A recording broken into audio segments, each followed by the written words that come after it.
Insya Allah terkenal. Alhamdulillah. Nih Allah.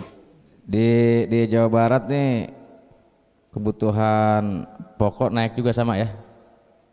Sama lah, Jawa Barat kan bagian dari Indonesia masih. Emang lagi pada naik semuanya berarti ya. Iya, Jadi sama semuanya pada naik aja. nih, bensin naik, minyak naik, terus apa itu? Tuh, Yang turun apa ya Mumun ntar? Biasanya kalau sudah ada yang yang naik, turun semuanya naik harus ada yang turun. harga diri ini, harga diri penguasa dan umat, sebagian umat kita. Masya Allah, Masya Allah. Baik Yai, langsung saja Yai. Alhamdulillah. Disampaikan kepada umat ini terkait kenaikan kebutuhan pokok, bahan pokok dari sisi bahwa ini memang sistemnya gagal ya kapitalisme itu. Monggo, tafadhol Yai.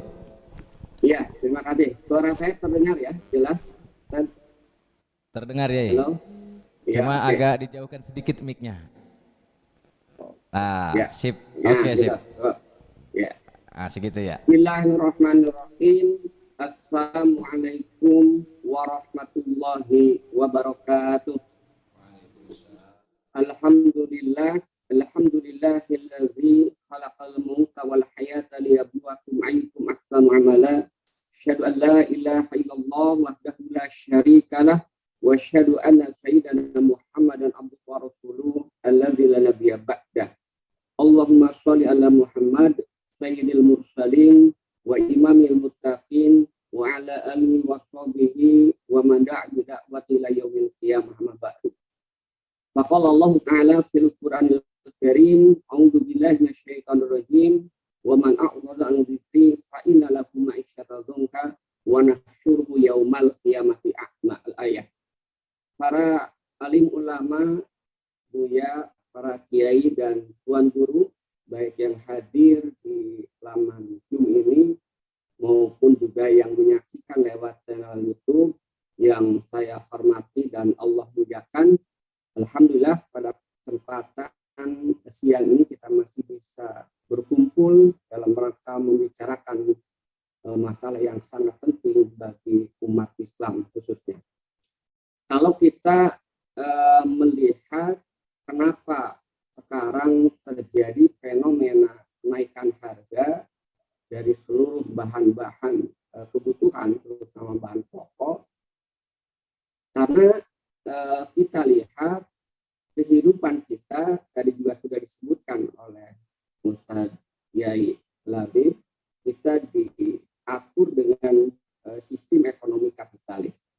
Salah satu prinsip sistem ekonomi kapitalis yang itu menurut pandangan Islam adalah batil dan bisa menyengsarakan rakyat dengan mengakibatkan kenaikan barang-barang, terutama kebutuhan pokok maupun barang yang lainnya, adalah prinsip huriyatul milkiyah, kebebasan kepemilikan, terutama terkait dengan kebebasan kepemilikan atau liberalisasi ekonomi pengelolaan sumber daya alam yang sebenarnya dalam pandangan Islam merupakan kebutuhan atau barang publik. Akibat dari liberalisasi ekonomi tersebut, minimal kita lihat ada dua dampak, kezaliman dan dampak yang menyengsarakan rakyat. Yang pertama kalau kita lihat akibat sistem ekonomi kapitalis dengan prinsip huriyatul milkiyah, kebebasan kepemilikan, sumber daya alam yang harusnya milik rakyat, harusnya milik publik itu dikuasai oleh para kapitalis swasta. Seperti yang hari ini sudah berkali-kali naik, yaitu minyak dan gas, termasuk juga yang mulai heboh beberapa bulan yang lalu, itu minyak goreng. Kenapa kemudian ini harga ini naik? Karena tadi sumber daya migas dan juga produksi CPO dengan liberalisasi itu dikuasai oleh swasta. 80% minyak dan gas kita itu dikuasai oleh swasta asing terutama, sementara Pertamina itu hanya menguasai 16%. Sementara kelapa sawit juga tidak kalah besarnya penguasaan swasta. 8,6 juta hektar sawit itu kemudian dikuasai oleh swasta. Sementara BUMN itu hanya memiliki kurang dari 1 juta hektar. Dan itu wajar kalau kita lihat mereka lah yang menentukan harga, mereka yang seenaknya menentukan harga untuk kepentingan dan keuntungan mereka sendiri. Ini yang pertama kita lihat.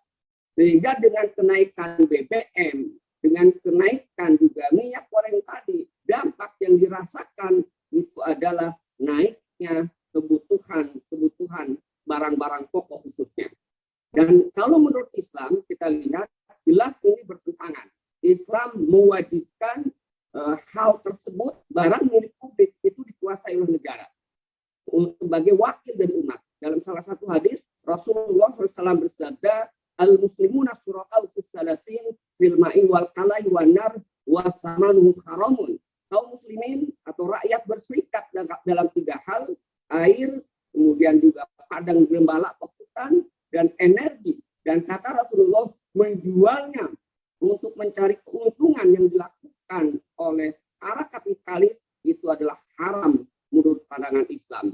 Ini yang pertama, dampak dari liberalisasi pengelolaan sumber daya alam mengakibatkan kesengsaraan rakyat karena rakyat harus membeli harga minyak dan minyak goreng tadi dengan mahal.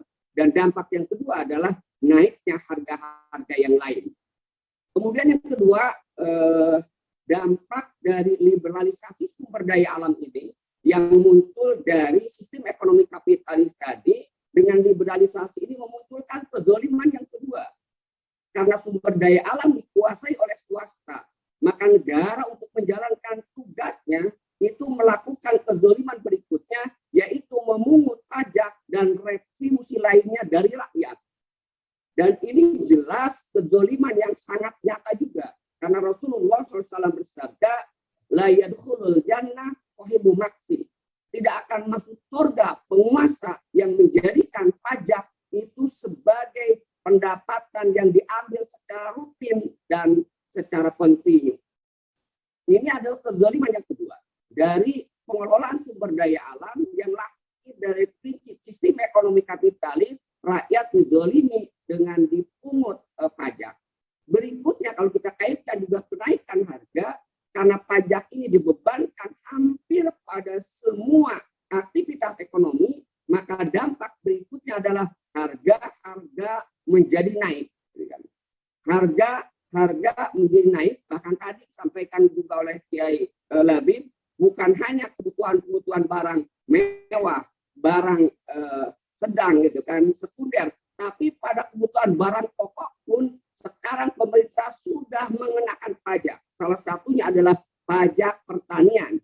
Selain kemudian membuat zalim terhadap para petani karena mereka dipungut pajak, ironisnya subsidi mereka kurangi, dampak dari pengenaan pajak terhadap hasil pertanian ini juga pasti juga akan meningkatkan kembali harga dari kebutuhan pokok maupun harga-harga yang lain.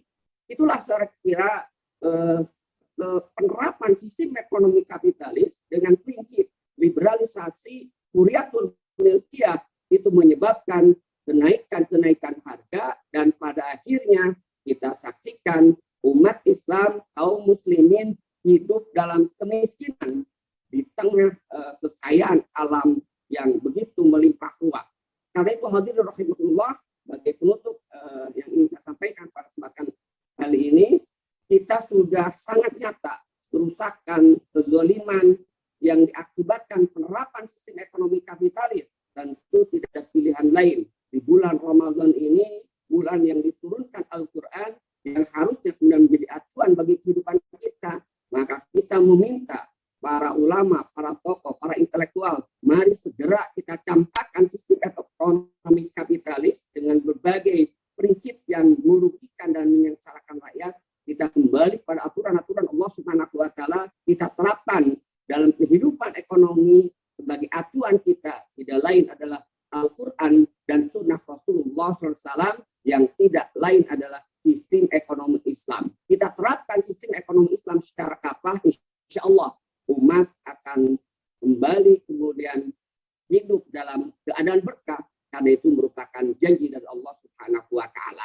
Itu saja barangkali yang bisa saya sampaikan dalam kesempatan siang ini. Terima kasih. Billahi taufiq. Wassalamualaikum warahmatullahi wabarakatuh.